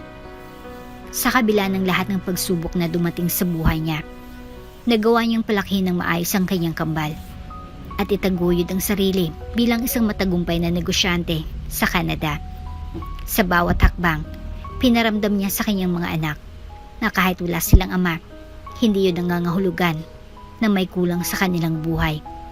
Nagawa niyang balansehin ang pagiging isang ina at isang leader ng kumpanya.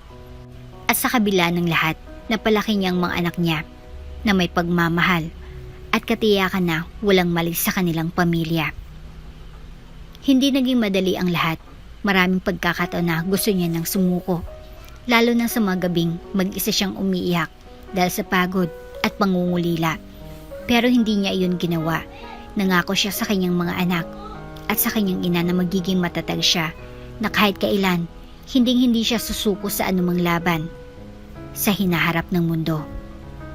Alam niyang kung bibitaw siya, para na rin niyang hinayaan na magtagumpay ang kanyang madrasta at mga anak nito, isang bagay na hindi niya kayang tanggapin.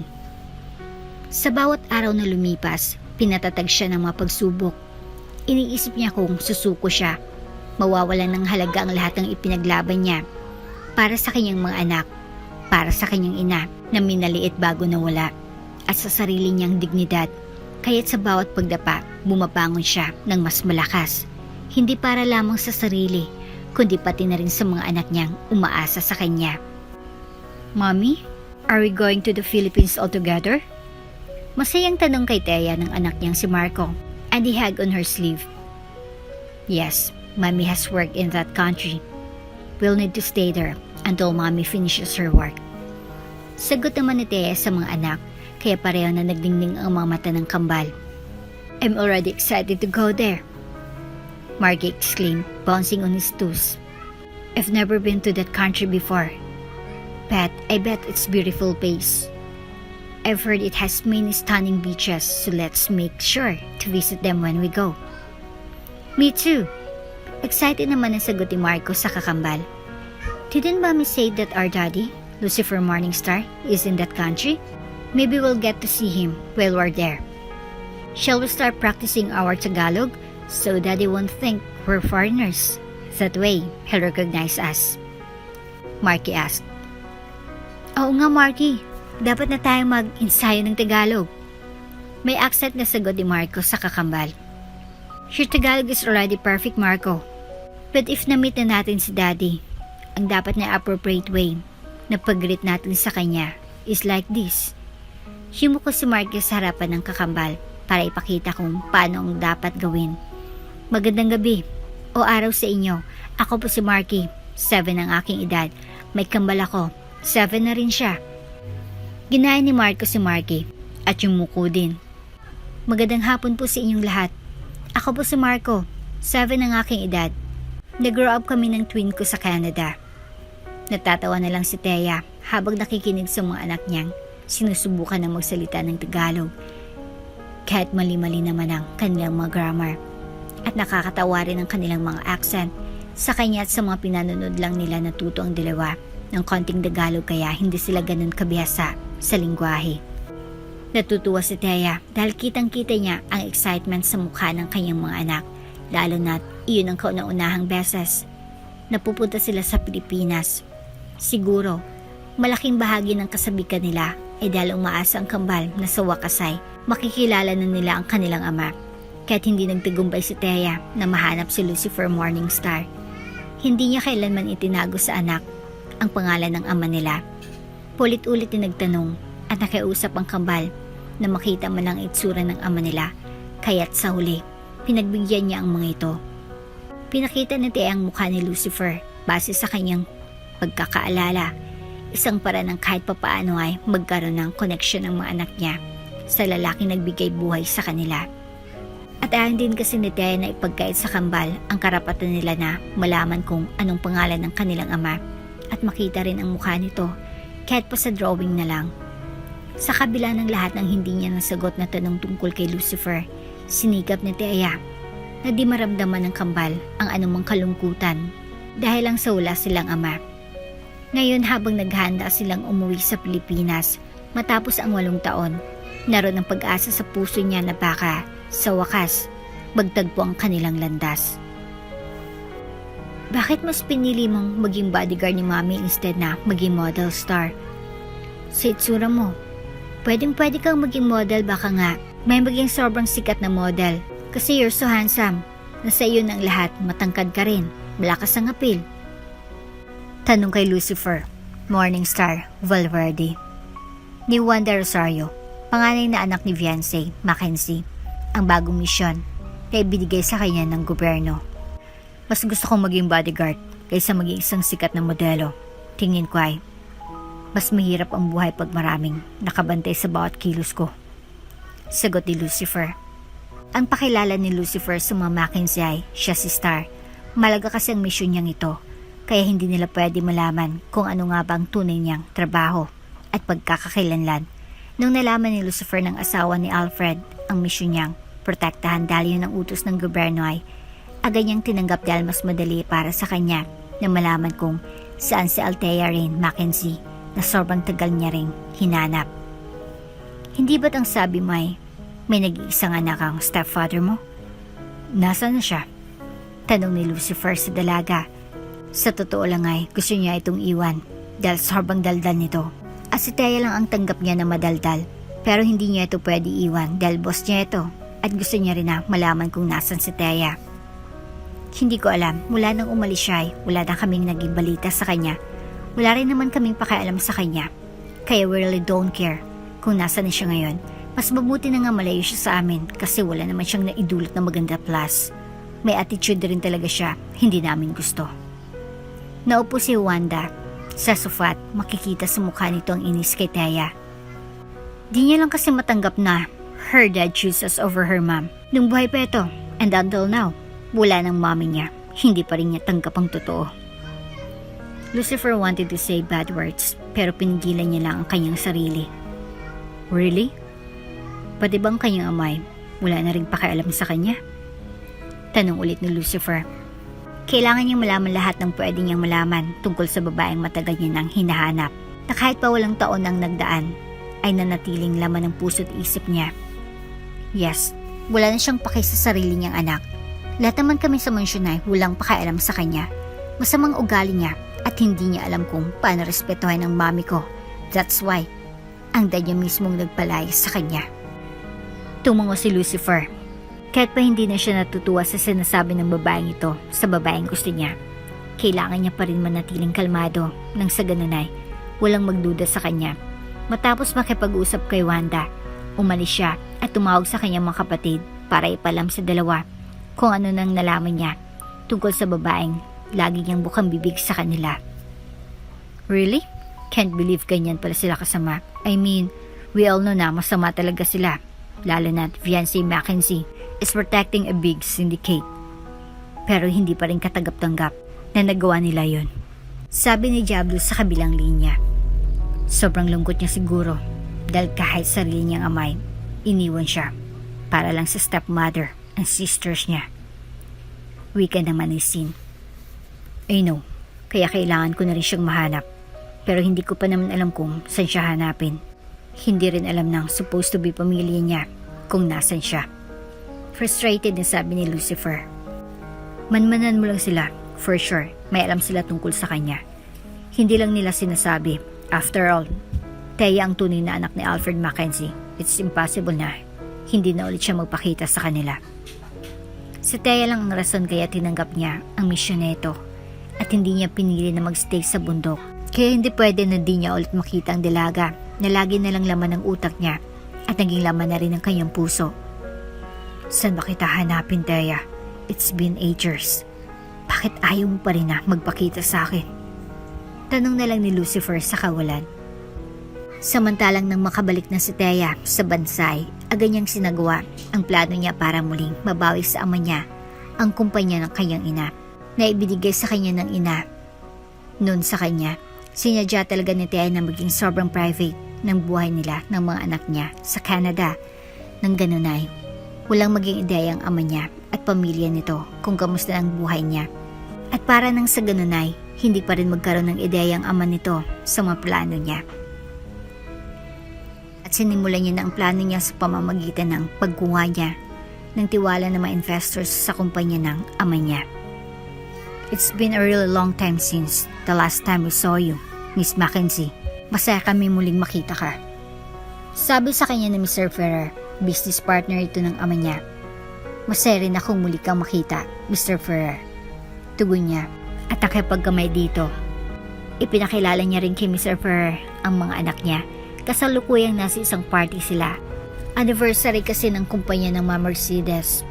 At hindi pwede na hindi siya mawala dahil ngayong gabi rin ang isang malaking announcement ng mga Mercedes.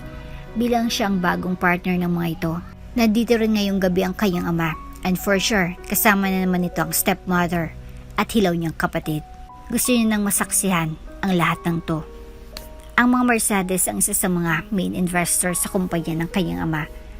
Kaya nga nang nasa Canada pa lamang si Thea, ay nakipag-ugnayan na siya sa mga Mercedes para maagaw niya ang mga ito mula sa kanyang ama. Kinuha niya ang buong tiwala ng mga Mercedes para lumapit sa kanya at nagtagumpay naman siya na gawin yun. Mommy, can we go there po? Paalam sa kanya ng kambal na tila iniisip na dahil kanina pa siya may kinakausap. Sure, basta don't go too far ha? Sabi naman niya sa mga ito. Yes, Mommy. Pinagmasdan ni Thea ang kanyang mga anak na maglakad palayo. May bodyguard na kasama ang kanyang anak, kaya hindi naman siya masyadong nag-aalala sa mga ito, kaya binalik niya ng atensyon sa kausap niya. Oops, patawad. Kaagad sabi ni Marco nang may mabagay itong isang lalaki. Ayos lang. Sagot naman ng nabagay niya. Pareho silang dalawa ni Marky na tumingala para makita ang lalaki. At pareho rin ng laki ang mga mata ng kambal nang makita nila ang mukha ng lalaki. You look like our daddy.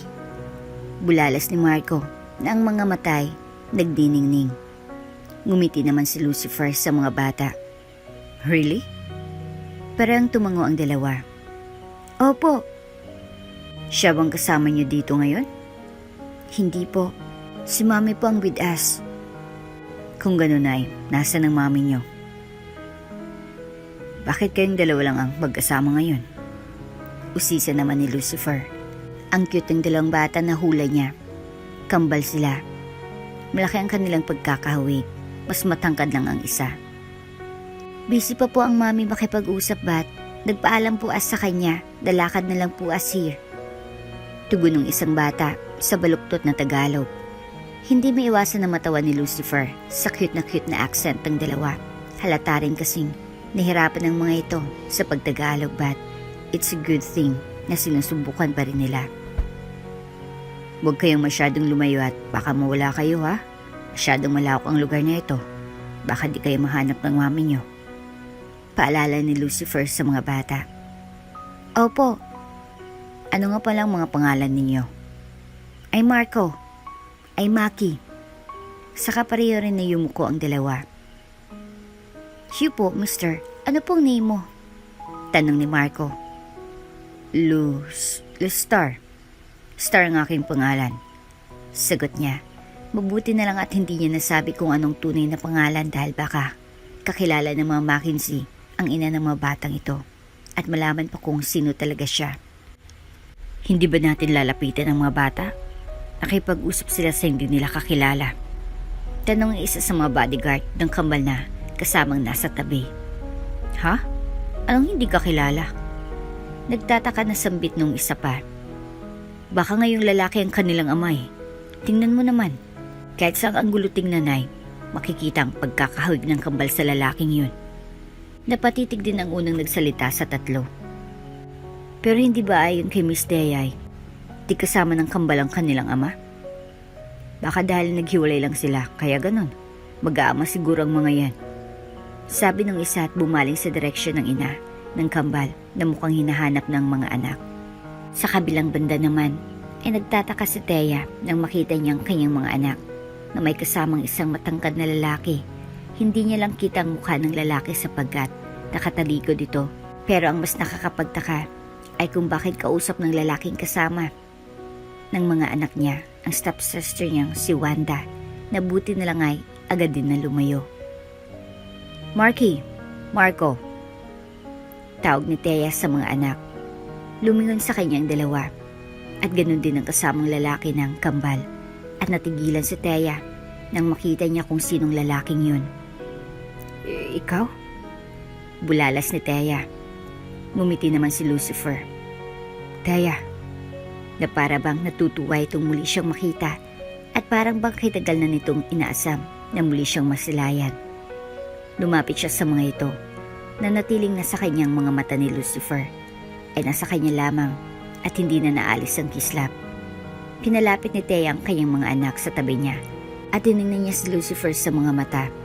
Kung noon ay excited din siya na makita ito, ngayon ay nawala ng excitement niya dahil tila ba kakampi na rin ito ng stepmother niya o baka nga'y karelasyonan nito ang stepsister niyang si Wanda.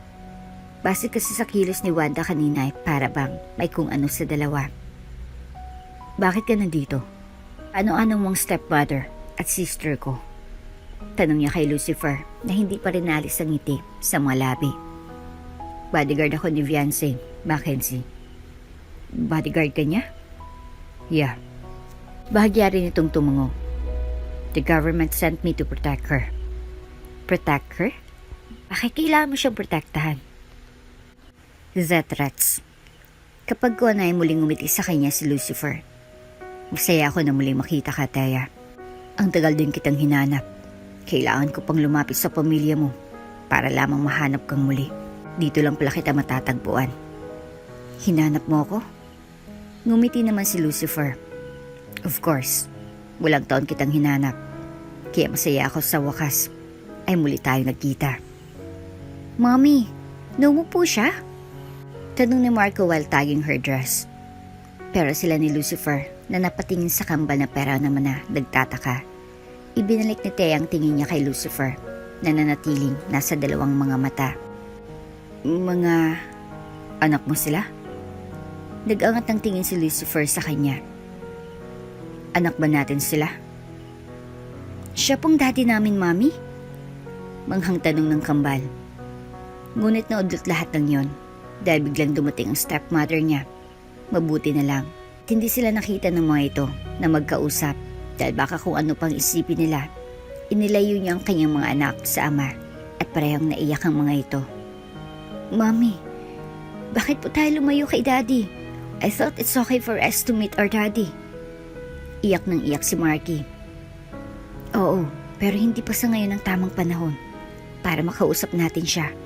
Nasa trabaho siya at hindi tayo pwedeng makita ng boss ng iyong ama. Nakausap natin siya dahil baka kung anong isipin nila, I'm sure makikita at makakausap ulit natin siya. Mahinahon na paliwanag niya sa mga anak. Malungkot pa rin ang kambal dahil hindi nila makakausap ang kanilang ama na matagal din nilang gustong makita. Ganun pa man ay tumigil na sila sa pag-iyak dahil naunawaan naman nila kung anong sinabi niya. Samantalang hindi maalis sa isip niyang sinabi ni Lucifer kanina at kung gaano kasayang mga mata nito nang muli siyang makita. Kahit siya'y may saya rin na nararamdaman, pero sa ngayon ay pinili niya muna na isang tabi ang lahat ng yon para sa kanyang mga plano. Tulad ng kanyang inaasahan, nagulat ang kanyang ama at pamilya nito sa kanyang muling pagbabalik. Galit na galit din sila sa kanya at halos kulang na lang ay magwala sila doon sa hall. Ngiti-ngiti naman si Thea, nakipagtitigan pa siya sa kanyang ama at pamilya nito sa kanginisihan niya sila na para bang sinasabi niya sa kanila kung gaano siya natutuwa. Congratulations, Miss Thea Mackenzie. Sunod-sunod ang mga pagbalik sa kanila ng mga tao roon. Thank you. Mabait naman ang sagot niya sa kanila. I can't believe magagawa mo sa akin ito, Taya. I am your father. Pero nagawa mo pa rin akong kalabanin. Pagalit na sabi ng kanyang ama nang tumapat na siya sa mga ito. Umiti si Taya, sabay lahad ng kamay niya para makipagkamay. Of course, Mr. Mackenzie. Nagawa mo nga akong itakwil noon, kahit ako ang tunay mong anak at tanging tunay mo rin na kadugo.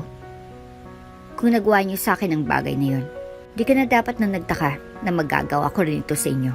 Dapat una pa lang ay naging handa ka na. Ngunit masyado kang nagpakampante. Nasalisihan tuloy kita. Nanatili ang peking ngiti sa kanyang labi dahil batid niyang may mga matang nakamasid sa kanila. At kahit ang galit din ng kanyang amay, tinanggap pa rin ito ang pakipagkamay niya. Ganon din ang mga stepsister at panghuli ay madrasta niya.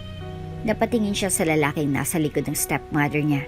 Kangiti ito ng bahagya sa kanya at nang magtagpo ang kanilang mga mata, bahagyang tumas ang kilay nito at tumanguri na para bang sinasabi na magandang ginawa niya at para bang kinukongratulate din siya nito.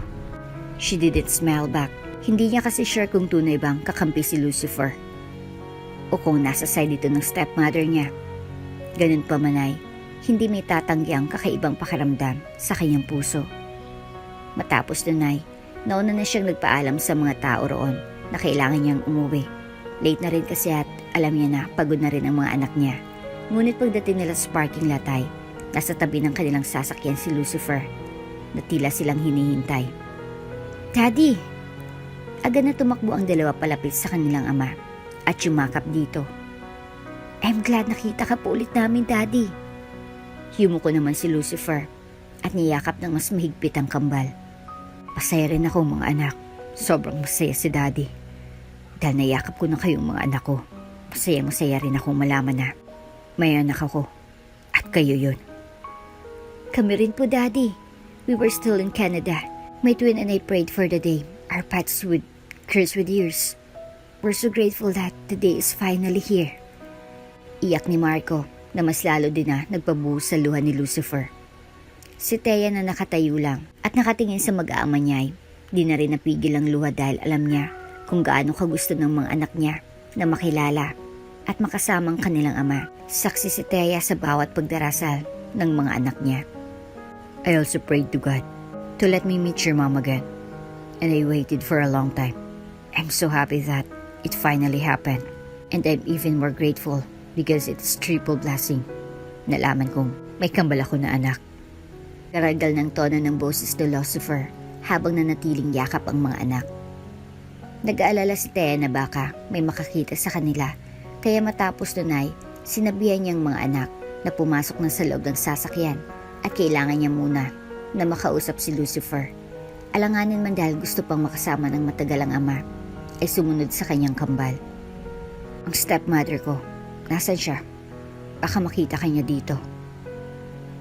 Ngunit sa halip na sagutin ni Lucifer ay niyakap na lang siya nito ng mahigpit na parabang anumang sandali ay mawawala siya sa paningin nito. Lucifer, baka may makakita sa atin. Baka makita tayo ng stepmother ko. Hindi nila alam. Sagot ni Lucifer at mas lalo pang humigpit ang pagkakayakap sa kanya. Nasa loob sila. Iniwan ko sila roon para makita ulit kayo ng mga anak natin. Kumalas ito sa yakap at tumingin sa mga mata niya. Inabot din ng kamay nito ang muka at masuyong hinaplos. Ang tagal kong naghintay sa pagbalik mo. Matagal na panahon din kitang hinanap. Masaya ako na muli kitang makita. Bakit mo ako hinanap? At bakit ka naghintay ng ganun katagal? Because I couldn't erase you from my mind. No matter what I do, hindi ka mawala sa isip ko pero hindi ka madaling hanapin. Ang hirap mong hanapin. Kaya naman, kahit alam kong may malaking galit ka sa iyong ama at stepmother, lumapit ako sa kanila at tinanggap kong misyon para lang malaman ko ang kinaroroonan mo. Marami siyang mga bagay na gusto pang itanong kay Lucifer. Ngunit hindi yun ang tamang panahon. Maaari silang mahuli ng stepmother niya o kung sino man sa mga tauhan ng kanyang ama at isumbong nila si Lucifer. Ang mahalagay, nalaman niya na hindi naman totally kakampi si Lucifer sa stepmother niya at siyang dahilan kaya ito lumapit sa kanila. Dahil noon pamanay gusto niya na itong makita Kung kaya naman ay umuwi si Thea kasamang mga anak na panatag ang loob at masaya. Nangako si Lucifer sa kanya. Nagagawa ulit ito ng paraan para muli silang magkita at maipaliwanag nito sa kanya ang lahat ng mga nangyari. Kung kaya 2 araw matapos nila magkita ulit ay bumisita si Lucifer sa bahay nila. Ibinigay niya kasi dito ang address niya bago sila umalis ng gabi na yon. Masayang-masaya naman ang kambal na muling makita ang kanilang ama. At tulad ng sinabi ni Lucifer sa kanya, ay pinaliwanag nito sa kanya ang lahat. Before this, I sought permission from a higher power to tell you everything you need to know. Nung unay, sobrang hesitant sila. Pero at the end, ay pumayag silang sabihin ko ang lahat sa iyo. Simula ni Lucifer while magkatabi silang nakaupo sa sofa. I am a scout ranger. Sniper ako sa aming team. Lagi ako nasa bundok. It's like my home. Nung may nangyari sa atin dun sa club, nasa 1 buwan bakasyon ako noon. After that ay, bumalik na agad ako sa aking trabaho sa bundok. Nung may inalok na mission sa akin ng higher, which is to protect your stepmother, hanggat hindi pa nahuli ang leader ng malaking sindikato na pinoprotektahan ng iyong stepmom. At first, I was hesitant kasi mas prefer ko ang mission ko sa bundok. But nung malaman ko na may connection kayo sa tao na dapat na bantayan ko, at hindi mo lamang siya basta naka-apelyedo, kagad na tinanggap kong offer. Dahil nagbabakasakali ako na baka kuha ko ng mga information kung saan kita matatagpuan. And I don't really care about your stepmother and anyone close to her. I only care about you. Kaya naroon ako. Ngumiti at tumango si Thea na satisfied sa narinig. Masaya akong marinig yan, Lucifer. Masaya akong malaman na hindi ka namin kalaban dahil masasaktan ang mga anak natin kung sakali man na nasa ibang panig ka dahil matagal nilang gustong-gusto na makita ka at makasama. Natatandaan kong sinabi mo sa akin noon, nagalit ka sa kanila dahil sa ginawa nila sa inyo ng mama mo, lalo na sa iyong ina. You hate them. Sino man ang taong kagalitan mo ay, kagalit ko na rin. Kahit pa hindi ko alam ang dahilan, bakit galit ka sa kanila? Sagot ni Lucifer. Natatandaan mo pa yun? It's been 8 years since then. Lasing ka rin nung sinabi ko sa iyo ang mga bagay na yun. Tanda mo pa rin pala. Medyo naggulat niyang sabi. I remember everything, Thea. Lahat ay tandang-tanda ko pa rin. Katulad ng sabi ko, hindi mawala ang lahat sa isipan ko. Even you, kahit anong gawin ko ay, hindi ka nawala sa isip ko noon. Kaya ginawa ko rin ang lahat para mahanap ka. Hinhanap din kita. Pagtatapat niya. Really? Tila sobrang natutuwa si Lucifer sa narinig. Yes, pero sumuko agad ako. Tapat niyang sagot at seryoso siyang tumingin sa mga mata ni Lucifer. Nung nalaman kong nagdadalang tao ako ay, hinanap agad kita para sabihin sa iyong totoo. Gusto ko na maging katuwang ka noon sa pagpapalaki sa mga anak natin. Ayoko kasi na lumaki sila na tulad kong di buong pamilya.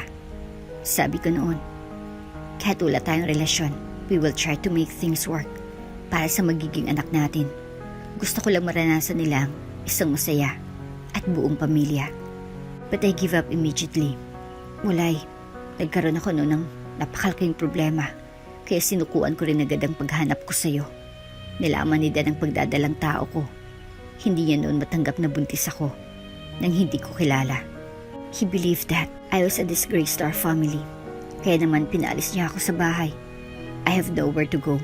Wala akong pamilya sa Pilipinas noon, maliban kay Dad. Kaya pumunta ako sa Canada. May bahay kasi doon si Mommy. Nalihim niyang binili para sa amin noon. Doon ako nanganak. Doon na lumaki ang mga anak natin. Inabot ni Lucifer ang kamay niya. I'm sorry na. Wala ako sa tabi mo noong kailangan mo ng karamay at katuwang sa pagpapalaki sa mga anak natin. Kung siguro lamang nalaman ko agad na may anak tayo, hindi ka mahirapan ng sobra. It's okay.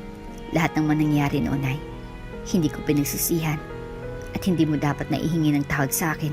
It only made me stronger. Siguro kung hindi nangyari ang lahat ng yun noon, ay hindi ko mararating ang kinaroroonan ko ngayon. Sabi nga nila, everything happened for a reason. Siguro ang dahilan kaya hindi agad kita nahanap ay dahil dito. Para matuto akong tumayo sa sarili kong mga paa at sikapin na Marating ang tutok na gusto kong marating. Sagot niya sabay ngumiti siya dito. And I'm so proud of you, Thea. Proud na proud ako sa lahat ng nagawa mo. Lalo na sa pagiging isang mabuting ina mo sa mga anak natin. Malumanay naman nasabi ni Lucifer sa kanya. Salamat, Lucifer. And by the way, huwag ka masyadong malungkot dahil hindi mo ako natulungan noon sa pagpapalaki sa mga anak natin. Huwag mo rin sisihin ang sarili mo. Hindi pa naman huli ang lahat. Kayang-kaya mo pang bumawi sa kambal. Maaari pa rin tayong magtulungan sa pagpapalaki sa kanila ng maayos. Hindi ko sila ilalayo sa iyo. Ngumiti naman si Lucifer. Kitang-kita sa mga mata nito ang mga emosyon na hindi niya magawa na pangalanan lahat. I don't like co-parenting. Ha? Let's get married, Thea. Mas lalo siyang natigilan sa sinabi nito. Ano? I've been thinking about this ever since. Hindi pa man kita natagpuan ulit. Ang sabi ko sa sarili ko kapag nahanap na kita, I'll never let you go again. So, I want us to get married. Will you marry me, Thea? Thea blinked in surprise. Married? But only two who love each other get married. Are you in love with me? I am. Walang pag-aalinlangan na sagot ni Lucifer. Matagal na kitang mahal, Thea. Kaya't wala pa akong kasiguraduhan kung magkikita pa ba tayo noon ay minahal pa rin kita. I've been with only you for what feels like an eternity. And only God knows how long it's truly been. That's why I made a promise to myself. If we ever saw each other again, I'd never let you go. I'd do anything, everything, just to keep you by my side. It was an unexpected confession. Natulala siya kay Lucifer ng ilang sandali at hindi makapaniwala sa kanyang mga narinig. Di niya inasahan na mahal pala siya nito at ang feelings niya para dito ay hindi lang basta one-sided. I think makalipas ang mahabang sandali ay saka lamang siya nagsalita ulit. Kailangan ko muna pag-isipan ng sagot ko riyan. Pwede ba na pag-isipan ko munang mabuti? Tanong niya at ngumiti naman si Lucifer. Sure. I'll patiently wait for your answer. Samantalang abot langit naman ang saya ni Lucifer. Dahil pag-isipan ni Thea nang mabuti ang alok niyang kasal. Ang akala kasi ay tatanggihan nito ang alok niya dahil para bang masyado siyang nagmadali. Oh, bakit parang abot langit yung ngiti mo? Takang tanong sa kanya ni Sin. Matapos siyang bisitahin ng kanyang mag-iinay, umuwi siya sa bahay nila para sabihin sa mga kapatid at magulang niya ang tungkol sa naging desisyon ni Thea sa alok niya. Guess what? I asked her to marry me. Napatigil si Sin at Diablos, parehang nabigla sa sinabi niya. Wow, really? Did she say yes? No. She got rejected? Wika ni Diablos na para bang nagtataka kung bakit masaya pa siya. No, not really. Ang sabi niya naman ay pag-isipan niya muna. And I told her na I can wait. Saka kahit naman nuwang isagot niya sa akin ay hindi ko pa rin siya titigilan. Ang tagal kong naghintay sa kanya at mas lalong hindi na siya pwede makawala sa akin ngayon na alam kong may mga anak kami. Napangisi at iling sa kanyang dalawa. Lakas mo talaga, kapatid. Daig mo pa si Dahok. Katulad nga ng sinabi sa kanya ng mga kapatid niya noon, binigyan niya pa rin ng chance ang kanilang ina na magbago. At mas pinili niyang kalimutan ng lahat ng mga nangyari noon. It wasn't easy. Pero di nagtagalay, unti-unti niya ring pinatawad ang kanilang ina. And for Lucifer, it was the best decision he ever made. Kaya naman pala ang saya lagi ng mga kakambal niya magmula nung pinatawad nila ang kanilang ina. Dahil tunay nga talagang kanilang sinabi na mas masaya kapag walang kinikimkim na galit sa puso. Kailan ba namin makikilala ang mga apo namin, Lucifer? Excited na ako makasamang kambal. Magmula nung sabihin ni Lucifer sa pamilya niya na nagbalik na si Thea at may anak pala silang kambalay, hindi na rin sila natahimik sa kakatanong kung kailan ba nila makikilala si Thea at kung kailan din nila makikita ang kambal niyang anak. Kapag nahuli na po ang leader ng syndicate na kailangan mahuli, mas gusto ko po kasi na maayos munang lahat bago niyo sila makilala para na rin sa kaligtasan ng mag-iina ko. Sagot naman ni Lucifer.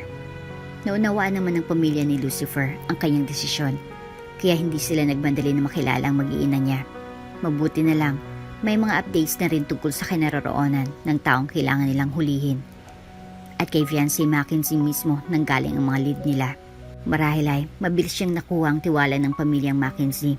Kaya sa tuwing may kausap si fiancé sa telepono, hinayaan siya nitong marinig ang usapan. Hindi lang basta protection ang misyon ni Lucifer para kay fiancé at sa pamilya nito, kundi maging spy upang mas mapadali ang kanilang paghuli sa leader ng sindikato.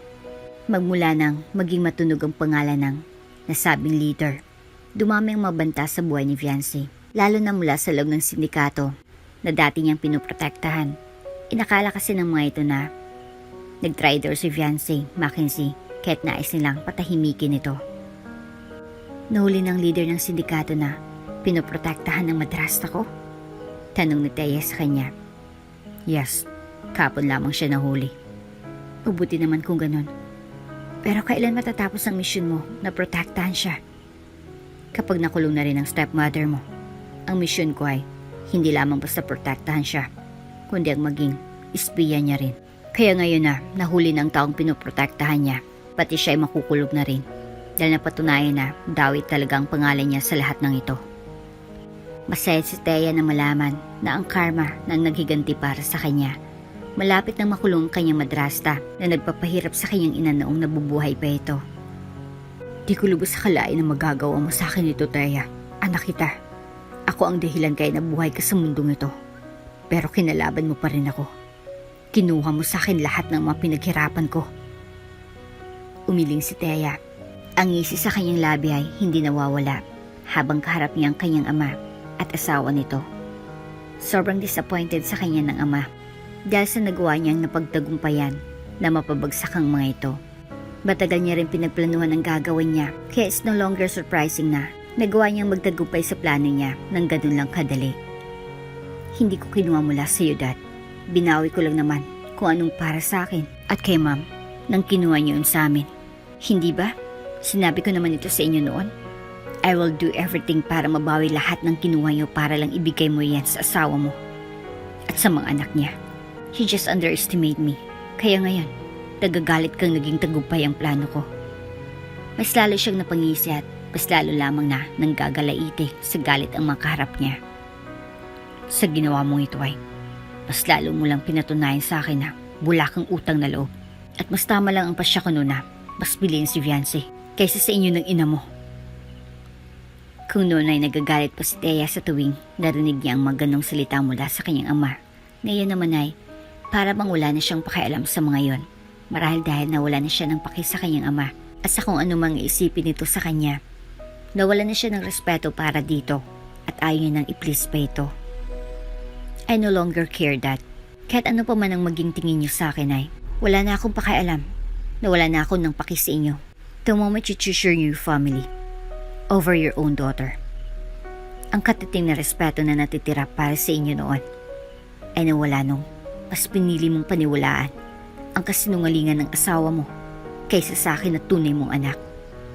At sa kabila ng kasalanan na nagawa mo, I'm going to forgive you.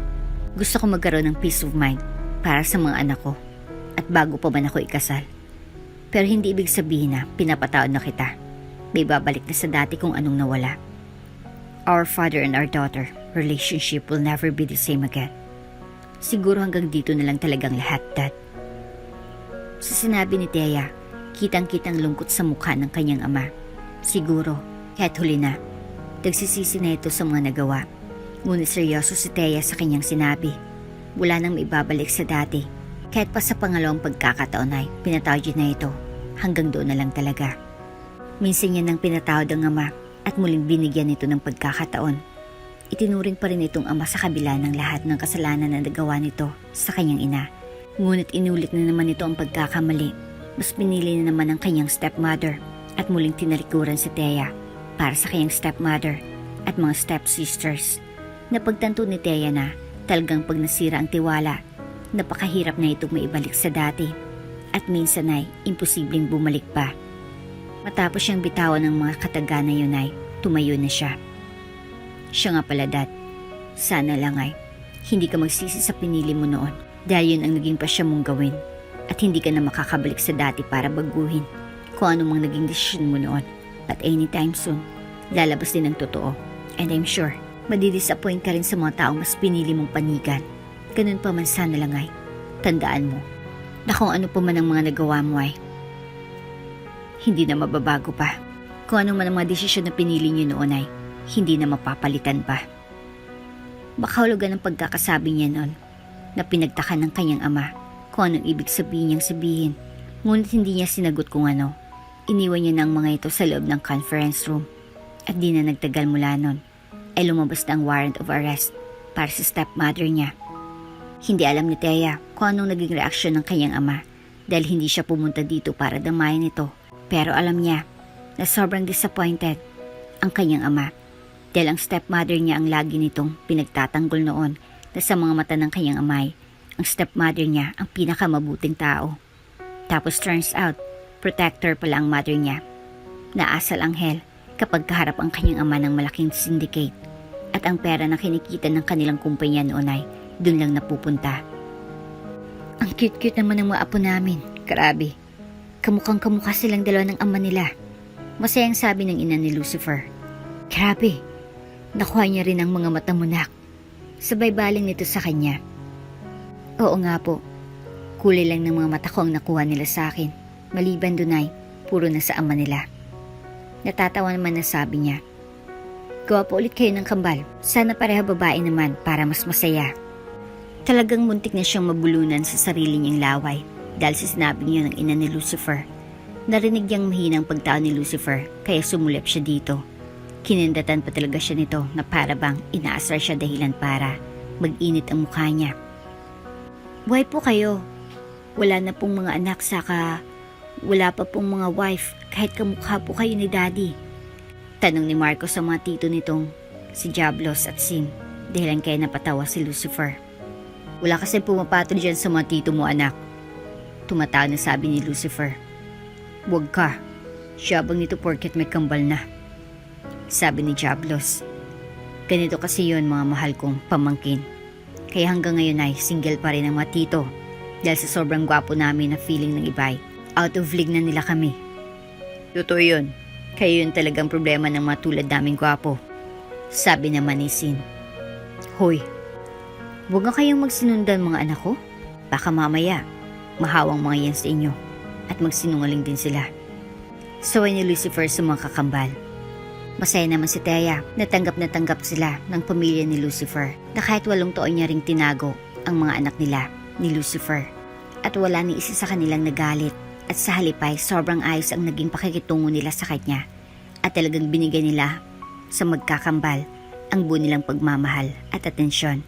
Hindi man nararamdaman ng mga anak niya ang pagtanggap at pagmamahal mula sa ama niya at lolo nila. Naramdaman naman nila yon sa pamilya ni Lucifer. Tungkol sa alok mong kasal sa akin noon, may sagot na ako, Lucifer. Seryoso na sabi niya kay Lucifer habang nasa labas sila at ang kanilang mga anak ay kasamang pamilya ni Lucifer sa loob. Really? Tila excited naman na tanong ni Lucifer pero mahalatang may pangamba rin. Yes, and my answer to that is yes. Sagot niya. Pumapayag ako magpakasal. Kaagad na gumit ang masayang ngiti sa mga labi nito. Really? Tumango siya. Yes, mahal din kita at gusto kong maging buong pamilya natin para sa ating mga anak. Katulad mo, hindi ka rin mawala sa isip ko mula nung may mangyari sa atin noon sa club at ang mga anak natin ang naging bunga. Mas lalo lang na hindi kita makalimutan dahil nag-iwan ka ng 2 supling na ulit-ulit na nagpapaalala sa iyo sa akin. Siguro yun din ang dahilan kaya mas lalong lumalim ang nararamdaman ko sa iyo. Inabot niyang kamay ni Lucifer. Mahalin kita, kaya handa akong pakasalan ka. Thank you. Masayang-masaya na sabi ni Lucifer. Humakbang ito palapit sa kanya at niyakap siyang mahigpit. I love you so much, Thea. Mahal na mahal ko kayo ng mga anak natin. Nang kumalas ito sa yakap, inangkin nito ang kanyang labi na nakita naman ng mga anak nila at pamilya ni Lucifer na biglang nagsipalakpakan. Ilang buwan mula nanay, bumalik na si Lucifer sa trabaho nito at 6 na buwan din na nalayo sa kanila. Pero unlike before, Bukang bibig na ni Lucifer ang kanyang mag-iina sa lahat ng mga katrabaho at kaibigan niya. At mas may rason na siya para maging excited sa pag-uwi mula sa misyon. Nung bumalik si Lucifer, ikinasal silang dalawa at tila naging nagdilang anghel ang ina ni Lucifer. At biniyayaan niya sila ng kambal. Mabuti na lang at after nun, na-promote niya si Lucifer sa mas mataas na posisyon. At hindi na nito kailangan na malayo ulit sa kanila. At hindi na rin sila masyadong nag-aalala para sa kaligtasan nito. At dito na nga po nagtatapos ang ating kwento. Hanggang sa muli. Kung bago ka pa lang sa channel neto, ibang kwento ni Ate Jane, istorya mo, ikwento ko. Huwag kalimutang pindutin ang notification bell at subscribe button.